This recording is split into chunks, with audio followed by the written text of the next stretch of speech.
This week's video is brought to you by my upcoming manga Amaranth Angels. In a future where humanity is expanding into space, Sai is out with starfighter pilot Prodigy, flying alongside her big sister and their close friend.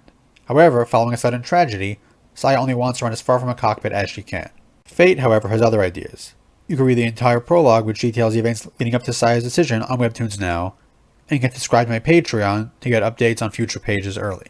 If you enjoy Girls and Panzer and the military moe genre in general, you'll love this too. God willing, it'll be coming to Kickstarter later this month. Now, onto the video. We've got a bit of a different sort of Girls and Panzer video this week. We won't be talking at all about the show itself, in fact, but rather on the positive, real-world impact it's had. I don't expect many spoilers in this video, if any, apart from maybe a couple very minor things, since I won't be directly talking about the story itself, but I don't want to get too far ahead of myself. While there aren't too many S-tier, perfect pieces of media out there are several, Girls and Panzer among them. But in rarer cases, it goes beyond just being an awesome, fun piece of entertainment, and has a positive impact on the real world. Girls and Panzer is one of those rare examples, even rarer in the fact that it's done so in more than one way. So let's take a look at how Girls and Panzer saved Oarai, and tanks, and helped keep history alive in real life. Those statements in the title of this video are not nearly as hyperbolic as they might sound.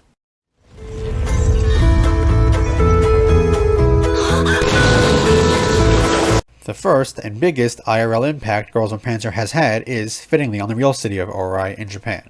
And the story goes back to about a year before the show first debuted.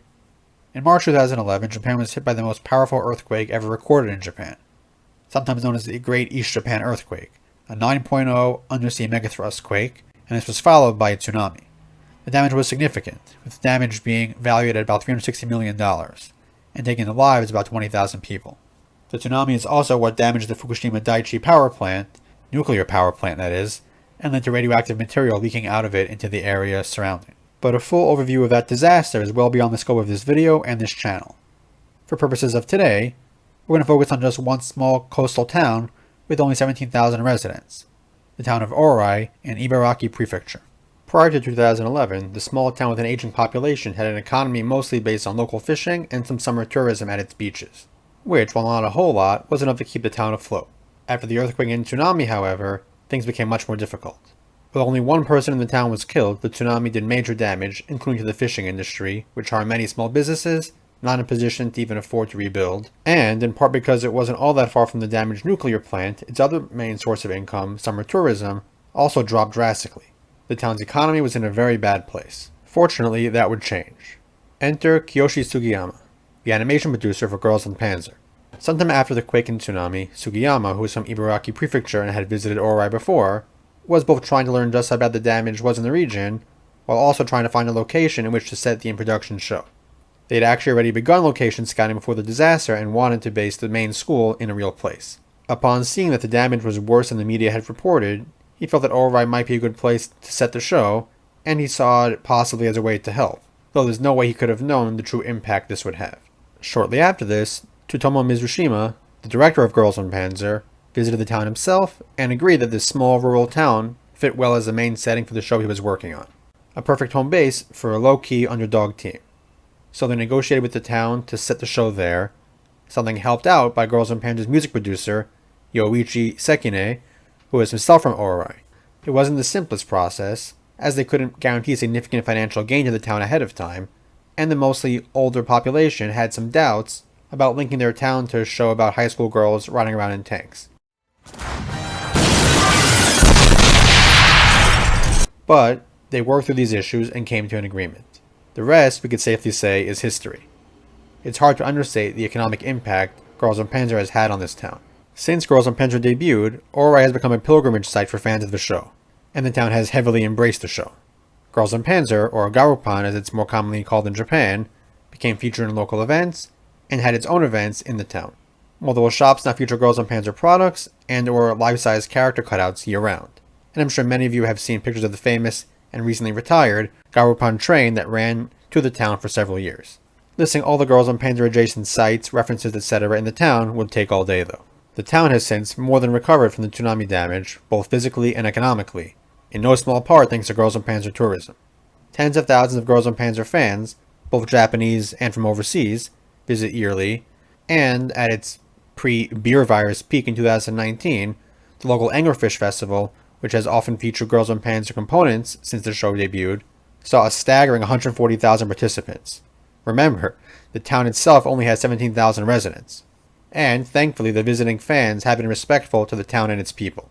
It's even apparently encouraged at least 100 young people to move there from elsewhere in Japan. I got much of the info I used here from a thesis written by one Chao Zhu, if I'm pronouncing that correctly, for Lincoln University in New Zealand in 2020, which I've linked below in the description.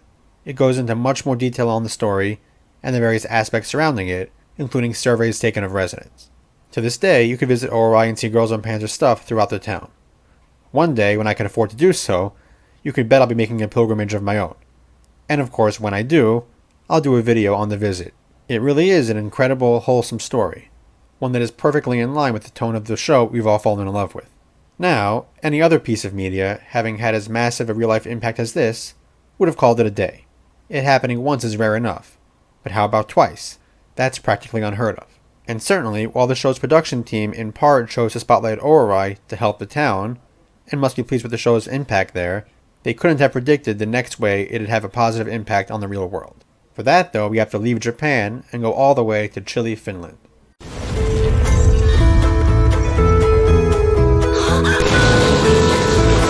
Specifically, we have to go to the Tank Museum in Parola. Among the many cool things this museum features, which includes a pair of tanks known to have fired on each other in actual combat, is the sole surviving BT-42 tank. However, this isn't a particularly large or wealthy museum, and had a limited budget. Because of this, they couldn't afford to even build shelters for many of their tanks, including the BT-42, against the often harsh Finnish weather. And it was taking its toll on the machine, putting the rare tank in real danger of being destroyed by the elements. So, sometime around 2016, the museum started a crowdfunding campaign to raise funds to build a pavilion to shelter it. At first, it wasn't doing too great. A small Finnish museum didn't have much reach after all, and there were only so many tank nerds out there willing to give money. However, after a while, those running the campaign began to notice something peculiar. Donations, coming in from Japan. A lot of donations, somewhere between 20 to 40,000 euros worth, in fact. Now, what might have happened in Japan in 2016 that might have played a part in this? Not too much, apart from the release of a little film called Girls und Panzer Der Film. As we all remember, in Der Film, Yakusoda High's BT-42 enjoyed one of the most exciting and iconic scenes in the entire movie. Thanks to this, enough Japanese, and of course also overseas, fans fell in love with the tank, and were more than happy to contribute toward its conservation. You can visit the museum in Parola today and see the nice shelter the BT-42 and a bunch of other vehicles now enjoy. Linked below in the description is the Chieftain's video tour of the museum, where he briefly mentions this story as well. I haven't read anything implying that the BT-42 got spotlighted in their film in order to draw attention to this crowdfunding campaign, so it really just looks like a case of right place, right time, for Girls und Panzer to help save a piece of Finnish and tank history. Saving Oarai, saving tanks, and here I thought the show was fiction.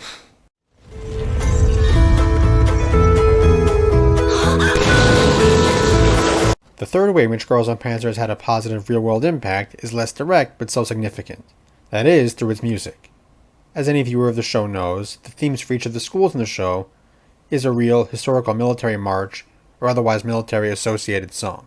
While some of these, like Katyusha or the Battle Hymn of the Republic, were previously pretty well known and had good quality instrumental covers of them, some, like the Sakyaravin Polka, did not. And even for some of the more well-known historical tracks, the instrumental versions of them from Girls und Panzer are hands down the highest quality, best versions of them you could find pretty much anywhere. So the show, along with everything else it's done, has helped further the preservation of these great historical pieces of music, along with just drawing more interest to them. I do hope to do a full video on music of Girls und Panzer at some point. I just need to figure out how to do that without getting hit too hard by YouTube Content ID claims. So there you have it. Not one, not two, but three ways in which Girls und Panzer has had a significant, positive impact on the real world. It really can't be overstated just how special a show this is. Between its quality strictly as a piece of entertainment, the positive themes and morals it presents to viewers, and it's somehow finding a way to literally touch the real world in positive ways, there's really nothing quite like it, and it more than deserves all the success it has earned so far, and what it will earn in the future.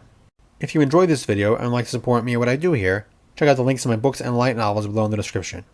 A link to my Patreon is down there too. I've been sharing awesome updates, including completed pages and in-progress pages, from my upcoming manga Amaranth Angels on there. and there are other awards too. You can also read the entire prologue for free over on Webtoons. Additionally, I've got some cool merch over on TeePublic. And, as always, if you have any thoughts on this video or just anything Girls and Panzer related you'd like me to talk about, definitely share them below in the comments. I love to hear them, and I do my best to read and try to eventually respond to all the comments.